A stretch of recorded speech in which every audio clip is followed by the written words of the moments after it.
Bismillahirrahmanirrahim. Assalamualaikum warahmatullahi wabarakatuh. Innal hamdalillah nahmaduhu wa nasta'inuhu wa nastaghfiruh wa na'udzu billahi min shururi anfusina wa min sayyiati a'malina. Man yahdihillahu fala mudhillalah wa may yudlil fala hadiyalah.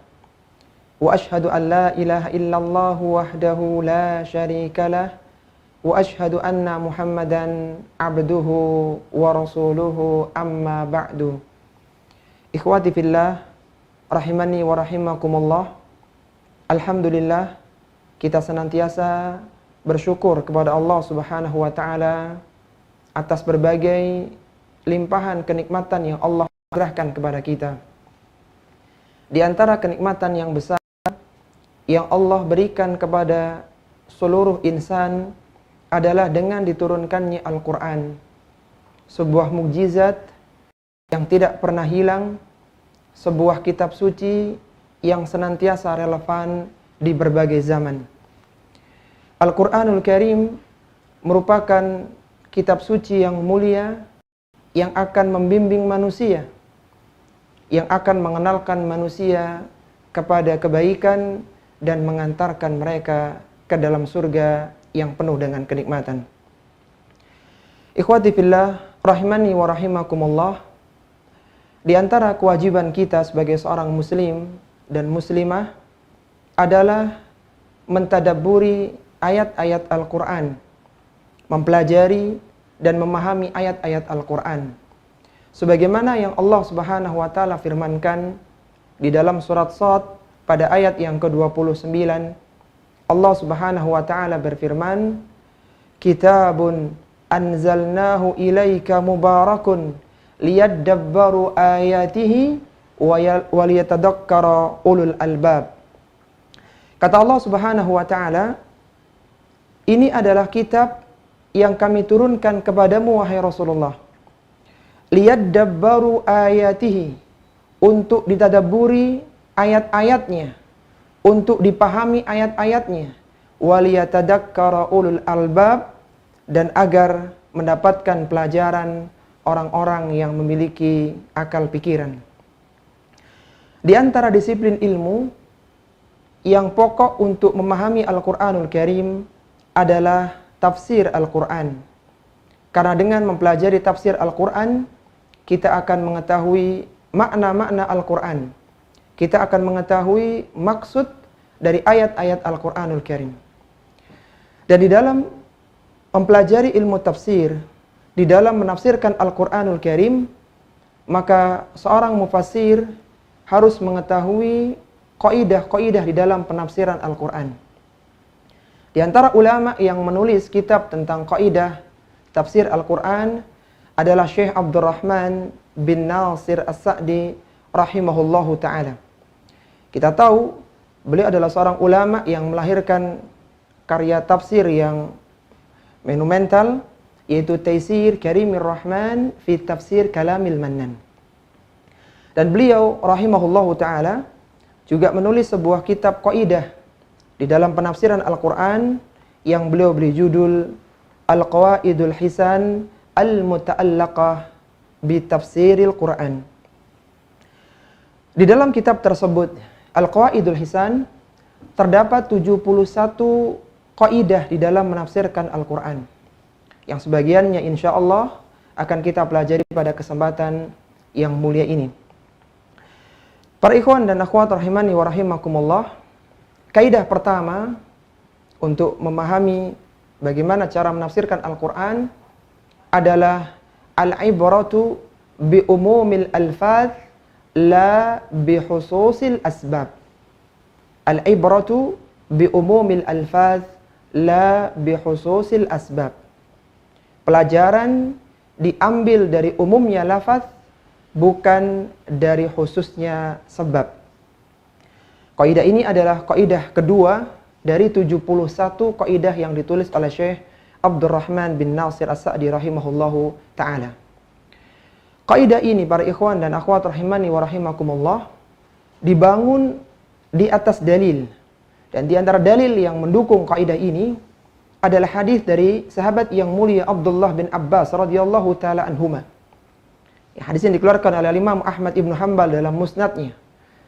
Suatu ketika ada seorang pemuda yang dia mencium wanita.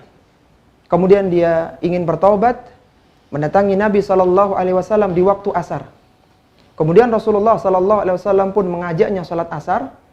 Lalu setelah salat asar selesai, Rasulullah memanggil pemuda itu. Kemudian oleh Nabi SAW dibacakan firman Allah dalam surat Hud, wa aqimis salata tarafayin nahari wa zulafan minal laili innal hasanati yudhibnas sayyi'at. Allah Subhanahu wa taala berfirman, dan tegakkanlah salat di kedua tepi siang, itu salat subuh dan salat asar. Wa zulafan minal laili, dan pada permulaan malam, yaitu salat maghrib dan salat isya. Apa keutamaannya? Innal hasanati yudhibnas sayyi'at. Sesungguhnya kebaikan akan menghapuskan keburukan. Maka pemuda ini faham bahwasanya ayat ini bermaksud bahwa kesalahannya tadi telah terhapuskan dengan salat asar yang baru saja dia lakukan bersama Rasulullah sallallahu alaihi wasallam. Maka dengan bahagianya pemuda ini mengatakan, "Ya Rasulullah, li khassah amlin nasi amah." Wahai Rasulullah sallallahu alaihi wasallam, apakah ayat ini hanya berlaku dalam permasalahanku saja ataukah untuk seluruh manusia? Maka waktu itu ada Umar bin Khattab radhiyallahu an bila mengatakan ballin nasi amah. Bahkan ayat itu berlaku untuk seluruh manusia. Maka Nabi sallallahu alaihi wasallam bersabda, "Sadaqa Umar." Umar telah benar. Dari hadis yang mulia ini terbangunlah kaidah al-ibratu bi umumil alfaz la bi khususil asbab. Bahwa pelajaran diambil dari umumnya lafaz, bukan dari khususnya sebab. Kita ambil contoh penerapan dari kaidah ini. Misalnya di dalam firman Allah Subhanahu wa taala di surat Al-Hujurat pada ayat yang ke-9. Allah Subhanahu wa taala berfirman, "Wa in ta'ifatani minal mu'minina qatatalu fa aslihu bainahuma." Kata Allah Subhanahu wa taala, apabila ada dua kelompok di kalangan orang-orang yang beriman yang mereka berperang, saling berbunuh-bunuhan, fa aslihu bainahuma, maka damaikanlah di antara mereka berdua. Ayat yang mulia ini, surat Al-Hujurat pada ayat yang ke-9, turun berkenaan dengan kejadian pertikaian antara kaum Ansar dengan pengikut Abdullah bin Ubay bin Salul. Yang waktu itu Abdullah bin Ubay bin Salul ini dikunjungi oleh Rasulullah sallallahu alaihi wasallam, dan Abdullah bin Ubay mengatakan, "Jauhkanlah keledaimu dari diriku karena baunya mengganggu diriku." Maka salah seorang sahabat Ansar mengatakan, "Wallahi, demi Allah, bau keledai Rasulullah sallallahu alaihi wasallam lebih harum daripada baumu." Maka pengikut Abdullah bin Ubay bin Salul marah, sehingga di antara dua kubu ini terjadi saling pukul dengan tangan, dengan sandal, bahkan dengan pelepah kurma. Maka Allah Subhanahu wa taala menurunkan ayat, "Wa in ta'ifatani minal mu'minina qatatalu fa aslihu bainahuma." Apabila ada dua kubu di antara orang-orang yang beriman saling bertikai, maka damaikanlah di antara mereka berdua. Meskipun ayat ini turun berkenaan dengan kejadian pertikaian antara orang-orang Ansar dengan pengikut Abdullah bin Ubay bin Salul, tapi ayat ini berlaku umum. Ketika ada pertikaian antara kaum muslimin, antara orang-orang yang beriman, maka tugas kita adalah mendamaikan mereka berdua.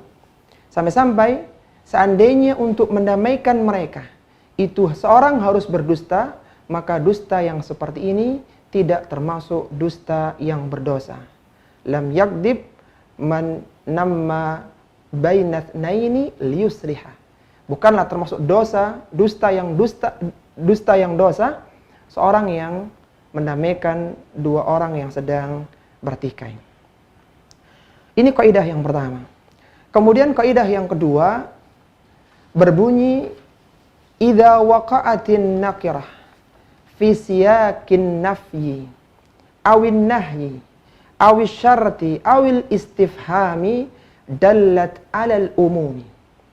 Idza waqa'atin nakirah fi siyaqin nafyi awin nahyi awil syarti awil istifhami dallat alal umumi. Artinya adalah apabila ada kata nakirah. Kata nakirah adalah kata benda yang tidak diawali dengan alif lam dan akhirannya biasanya diberikan tanwin. Itu kata nakirah. Apabila ada kata semacam ini dalam Al-Quran, dalam konteks penafian, atau dalam konteks larangan, atau dalam konteks syarat, atau pertanyaan, maka itu menunjukkan keumumannya. Menunjukkan keumumannya. Misalnya, di dalam firman Allah Subhanahu wa taala dalam surat An-Nisa, Allah Subhanahu wa taala berfirman, "Wa'budullaha wa la tusyriku bihi syai'a." Dan sembahlah Allah Subhanahu wa taala, janganlah engkau menyekutukan Allah dengan sesuatu apapun. Perhatikan kata-kata wala tusyriku bihi syai'an. Janganlah kalian menyekutukan Allah dengan syai'an, dengan suatu apapun. Karena syai'an di situ adalah nakirah, itu kata benda yang tidak ada alif lamnya, maka ini menunjukkan keumumannya. Artinya segala bentuk kesyirikan, baik itu berupa kesyirikan dalam hati, ucapan, perbuatan, maupun apapun bentuk objek kesyirikannya, maka masuk di dalam keumuman ayat yang mulia ini. Kemudian contoh yang kedua, misalnya firman Allah Subhanahu wa taala dalam surat Qaf pada ayat yang ke-6. Allah Subhanahu wa taala berfirman, "Wa zayyannaha wa ma laha min furuj." Kata Allah Subhanahu wa taala, kamilah yang menghiasi langit, wa ma laha min furujin, dan tidak ada keretakan di langit tersebut. Perhatikan kata-kata min furujin. Wa ma laha min furujin, maka ketika furuj itu dijadikan dalam bentuk nakirah, maka ini menunjukkan keumuman. Artinya langit yang luas itu tidak ada sedikit pun keretakan padanya. Jangankan lubang, retak saja tidak ada.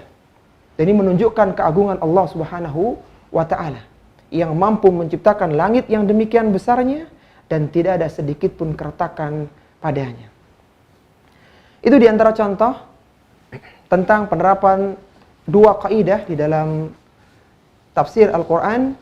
Kemudian kaidah yang ketiga adalah ba'dul asma'il waridati fil Qur'anil Karim idza ufrida dalla ala ma'nal 'amil munasibi lahu wa idza qurina ma'a ghairihi dalla ala ba'dil ma'na wa dalla ma qurina ma'ahu ala baqihi.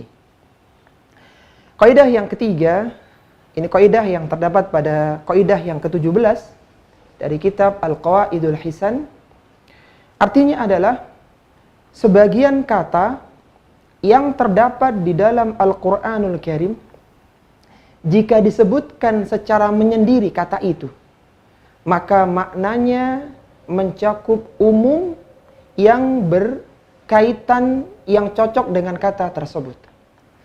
Akan tapi, ketika kata itu disebutkan bersama penyertanya, maka kata tersebut itu mengambil sebagian makna, sedangkan penyertanya itu mengambil makna yang lainnya. Misalnya, contohnya di dalam firman Allah Subhanahu wa taala tentang kata iman dan amal salih. Sangat banyak disebutkan dalam Al-Quran iman dan amal salih. Sebagaimana di antaranya disebutkan dalam surat Maryam, innal ladina amanu wa amilus salihati sayaj'alu lahumur rahmanu wuddah. Sesungguhnya orang-orang yang beriman dan beramal salih, maka akan kami jadikan dalam hati mereka cinta kasih di dalamnya. Maka ketika kata iman disebutkan secara menyendiri di dalam Al-Quran, mencakup semua bentuk keimanan, termasuk di dalamnya adalah amal salih. Akan tapi ketika iman digandingkan dengan amal salih, maka iman bermakna sesuatu keyakinan di dalam hati, sedangkan amal salih adalah bentuk syariatnya, itu ucapan dan perbuatannya. Ini ketika dua kata itu disebutkan secara bersama-sama. Contoh yang kedua adalah kata albir wa taqwa. Kata albir wa taqwa ini, ketika kata albir disebutkan secara menyendiri, maka albir, kebaikan, tercakup di dalamnya ketakwaan. Akan tapi ketika albir wa taqwa disebutkan secara bersama-sama, maka albir memiliki makna tersendiri dan at-taqwa memiliki makna yang tersendiri. Sebagaimana Allah sebutkan dalam Al-Quran, surat Al-Ma'idah pada ayat yang kedua, wa ta'awanu 'alal birri wat taqwa. Saling tolong menolonglah kalian di dalam kebaikan dan ketakwaan. Maka kata kebaikan di sini ketika disebutkan bersama takwa, maka kebaikan maksudnya melakukan sesuatu untuk mendapatkan keridhaan Allah. Sedangkan ketakwaan di sini maksudnya maknanya adalah untuk menghindari perkara-perkara yang mendatangkan kemurkaan Allah Subhanahu wa taala. Demikian pula kata al-itsm wal udwan. Al-itsm dosa ketika disebutkan secara menyendiri maka masuk di dalamnya semua dosa termasuk permusuhan. Akan tetapi ketika dia disebutkan dengan kata udwan, maka al-itsm memiliki makna yang lebih spesifik. Seperti dalam lanjutan ayat tadi, wala ta'awanu 'alal itsmi wal udwan. Janganlah kalian saling tolong-menolong di dalam dosa dan permusuhan. Al-itsm yang dimaksudkan di sini adalah dosa seorang hamba kepada Allah Subhanahu wa taala. Sedangkan udwan di dalam ayat ini adalah dosa hamba dengan sesama hamba yang lainnya. Baik itu tentang masalah harta, kehormatan, maupun masalah darah. Lihatlah bagaimana Al-Quranul Karim datang dengan demikian indahnya. Satu kata ketika menyendiri maknanya mencakup, akan tapi ketika datang penyertanya, maka makna tersebut mengambil sebagiannya dan penyertanya mengambil sebagian yang lainnya. Kemudian yang berikutnya, ikhwati fillah rahimani wa rahimakumullah, kaidah yang keempat di dalam penafsiran Al-Quran adalah hatmul ayati bi asma'illahil husna yadullu ala annal hukmal madhkura lahu ta'allaqa bidzalikal ismil karim. Hatmul ayati bi asma'illahil husna yadullu ala hukmal madhkura lahu ta'allaqa bidzalikal ismil karim. Kaidah ini adalah kaidah yang ke-19 dari kitab Al-Qawaidul Hisan. Artinya adalah menutup ayat-ayat Al-Quran dengan Asma'ul Husna yang sering kita dapatkan di akhir ayat-ayat Al-Quran. Maka ini menunjukkan bahwa hukum di dalam ayat itu terkait dengan Asma'ul Husna yang ada pada akhirnya.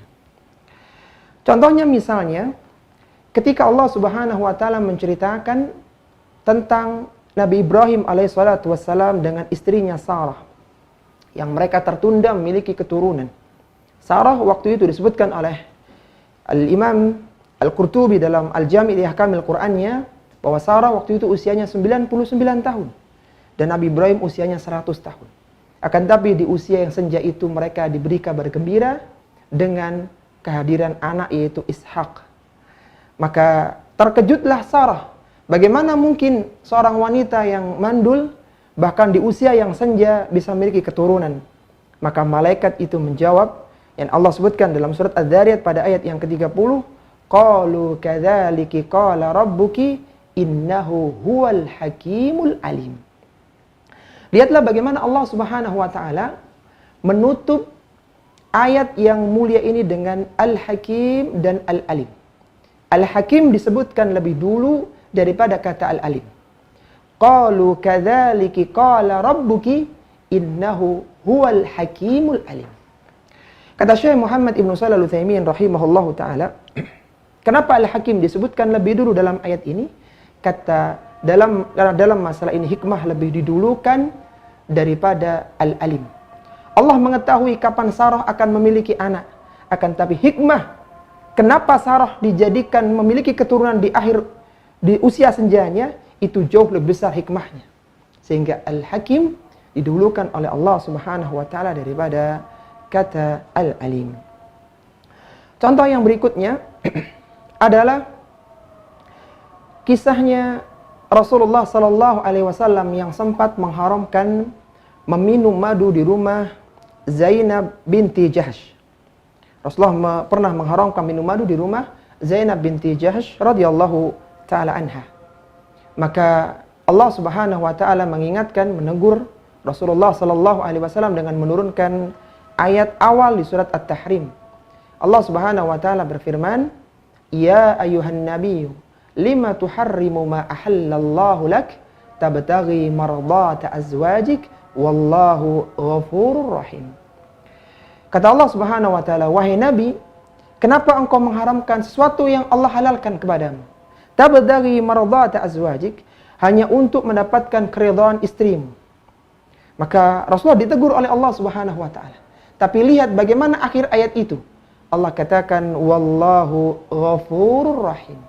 Dan Allah Maha Pengampun lagi Maha Penyayang.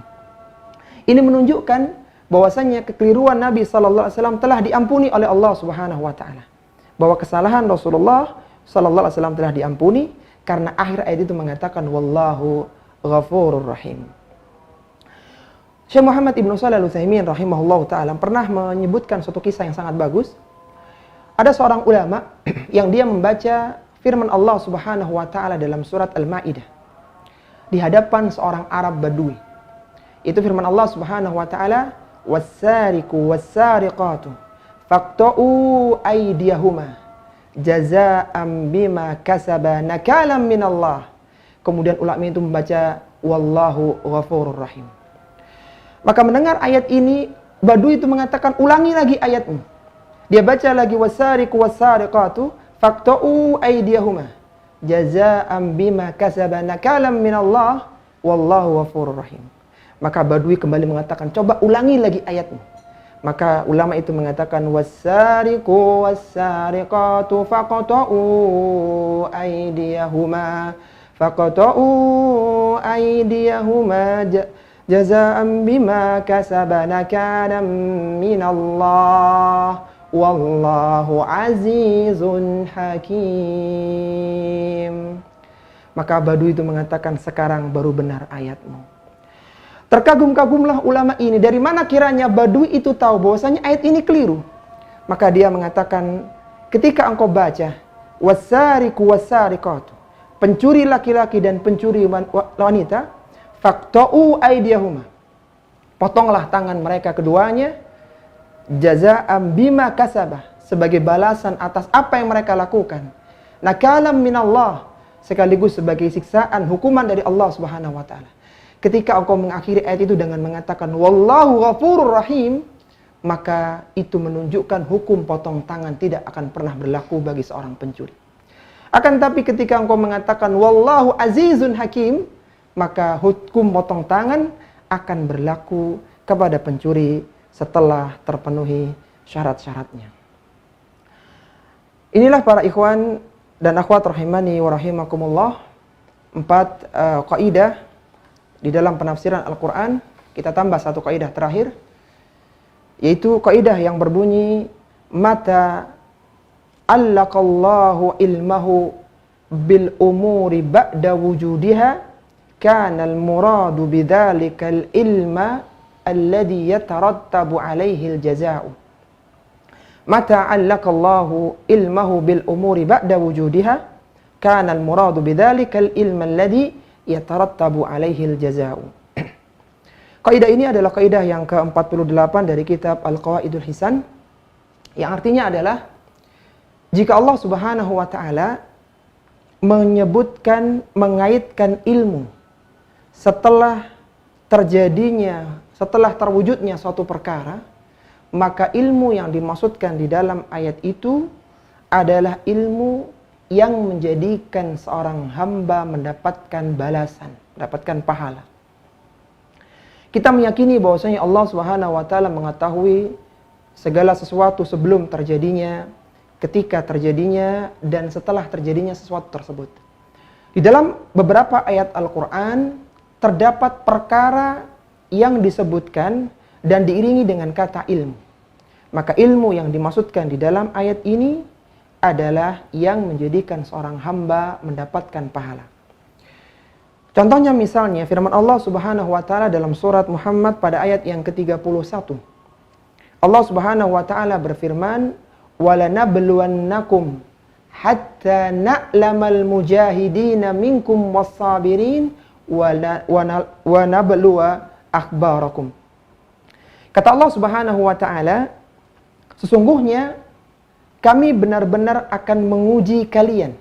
Artinya menguji dengan peperangan dalam konteks ayat tersebut. Hatta na'lama, sampai kami mengetahui, sampai kami tahu di antara kalian al-mujahidina minkum wasabirin, siapakah yang berjihad di antara kalian dan siapa yang sabar di antara kalian. Walanabluwa akhbarakum wa nabluwa akhbarakum, dan kami akan menguji keadaan kalian.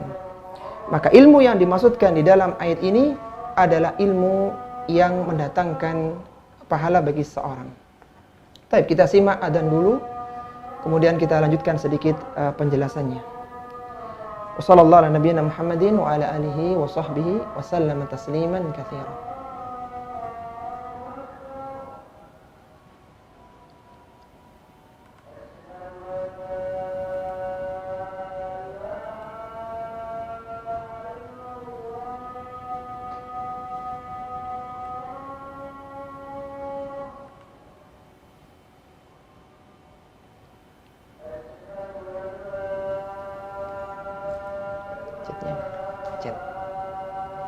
Chatnya enggak ada.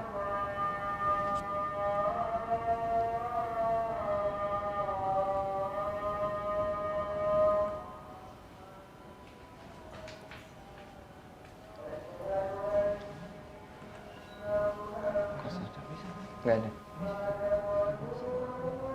Berarti enggak ada yang chat.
La haula wala quwwata.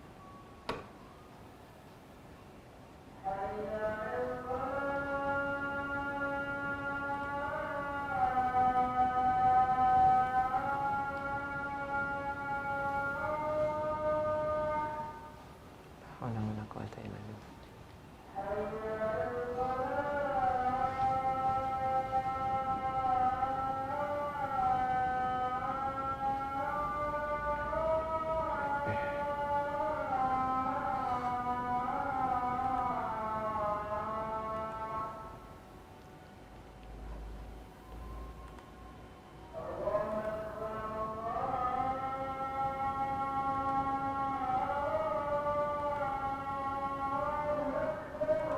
Allahu akbar, Allahu akbar.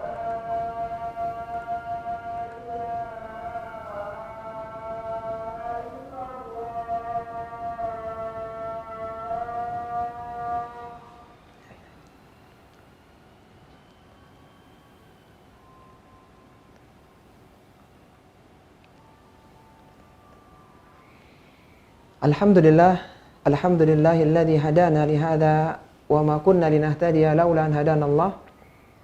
Wa asyhadu an la ilaha illallah wahdahu la syarikalah wa asyhadu anna Muhammadan abduhu wa rasuluhu, amma ba'du. Kita lanjutkan sedikit tentang penjelasan tadi di kaidah yang kelima, mata 'allaqallahu bi ilmihi, mata 'allaqallahu ilmahu bil umuri ba'da wujudiha, kana al muradu bidzalikal ilm alladhi yatarattabu alaihi al jazaa'u.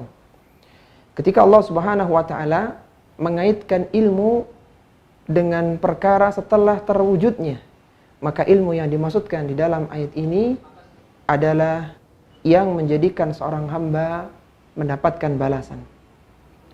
Contohnya tadi di dalam surat Muhammad pada ayat yang ke-31, Allah Subhanahu wa taala berfirman, "Walanabluwannakum hatta na'lamal mujahidina minkum was-sabirin wa nabluwa akhbarakum." Sesungguhnya kami benar-benar akan menguji kalian dengan peperangan hatta na'lamal mujahidina minkum, sampai kami mengetahui siapa orang-orang yang berjihad di antara kalian, was-sabirin, siapa orang-orang yang bersabar, dan kami akan menguji keadaan kalian. Apa kata Al-Imam Al-Qurtubi rahimahullahu taala tentang ayat yang mulia ini? Beliau mengatakan, "Hadzal ilmu wa ilmul ladzi yaqa'u bihil jazaa'u li'annahu innama yujazihim bi'a'malihim la bi'ilmihil qadimi 'alaihim." Kata Imam Al-Qurtubi rahimahullahu taala bahwa ilmu yang dimaksudkan di dalam ayat ini adalah ilmu yang menjadikan seorang hamba mendapatkan pahala. Karena seorang hamba akan dibalas dengan pahala bukan karena ilmu yang dahulu, tetapi karena amalan yang telah dilakukannya. Maksudnya adalah, seandainya ada seorang hamba yang telah ditetapkan oleh Allah Subhanahu wa taala akan mengikuti sebuah peperangan, akan menjadi seorang mujahid, dituliskan oleh Allah di Lauhul Mahfuz. Secara ilmu Allah tetapkan. Maka ketika ditetapkan ini, hamba tersebut belum mendapatkan pahala jihad. Sampai kapan? Sampai terjadi peperangan, dia mengikuti peperangan, maka saat itulah dia mendapatkan pahala sebagai seorang mujahidin. Jadi, hatta na'lamal mujahidina minkum wasabirin, maksudnya adalah ilmu, pengetahuan yang menjadikan seorang hamba mendapatkan pahalanya. Inilah 5 kaidah yang perlu kita pahami di dalam penafsiran Al-Quran, dan ada beberapa kaidah yang lainnya yang berjumlah 71 yang ada di dalam kitab Al-Qawaidul Hisan Al-Muta'allaqah bi Tafsiril Quran, yang semoga dengan mempelajari sedikit dari kaidah-kaidah ini kita menjadi tahu bagaimana keagungan Al-Quranul Karim, bagaimana ilmu untuk memahami Al-Quranul Karim, dan bagaimana indahnya Al-Quranul Karim karena kata demi katanya adalah kalimat, adalah kata pilihan dan bermakna yang dipilih oleh Allah Subhanahu wa taala untuk dijadikan sebagai kalamullah yang mulia.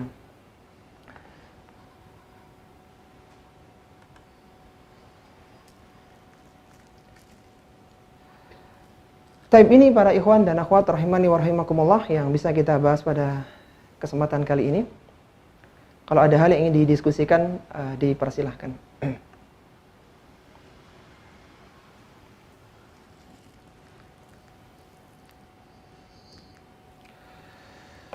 Tapi ada satu pertanyaan di sini tentang bagaimana contoh ayat yang mutasyabih dan bagaimana memahaminya. Ya, sebagian para ulama-ulama kita menyebutkan bahwa di antara contoh ayat-ayat yang mutasyabih, di antaranya adalah al-huruful muqata'ah. Al-huruful muqata'ah adalah di antara contoh ayat-ayat yang mutasyabihat. Tapi sebagian yang lainnya menjelaskan bahwa al-huruful muqata'ah ini bukan termasuk ayat-ayat yang mutasyabihat. Karena al-huruful muqata'ah tidak mengandung makna tertentu. Kita tahu al-huruful muqata'ah adalah huruf-huruf yang terputus-putus yang berada di dalam awal surat dan biasanya berada di dalam surat-surat Makkiyah. Seperti surat Al-Qalam, seperti surat Al-Baqarah, seperti surat Thaha, Yasin, dan yang lainnya. Sebagian contohnya seperti itu. Adapun sebagian yang lainnya menyebutkan bahwasanya ayat-ayat yang mutasyabihat adalah ayat yang tidak mudah dipahami oleh orang-orang pada umumnya. Yang mengetahui maknanya adalah para ulama, orang-orang alim yang memang mereka memiliki kompetensi di dalam memahami Al-Quranul Karim yang mulia. Sehingga butuh ilmu tersendiri di dalam memahami ayat itu agar tidak salah di dalam memahaminya. Yaitu tentang beberapa contoh ayat-ayat yang mutasyabihat. Tapi ini para ikhwan dan akhwat rahimani wa rahimakumullah yang bisa kita bahas pada kesempatan kali ini. Semoga ini bisa menjadi pemantik semangat kita untuk terus mempelajari Al-Quranul Karim yang mulia. Karena dengan mempelajari Al-Quran, kita akan mengetahui bimbingan bagaimana menuju ke dalam surga yang penuh dengan kenikmatan, sehingga kita menjadi orang-orang yang berada di dalam kebaikan. Kami mohon maaf kalau ada hal-hal yang kurang berkenan. Kita akhiri wassallallahu ala nabiyyina Muhammadin wa ala alihi wa sahbihi wasallam. Subhanakallahumma wa bihamdika asyhadu an la ilaha illa anta astaghfiruka wa atubu ilaik wa akhiru da'wana anil hamdulillahi rabbil alamin.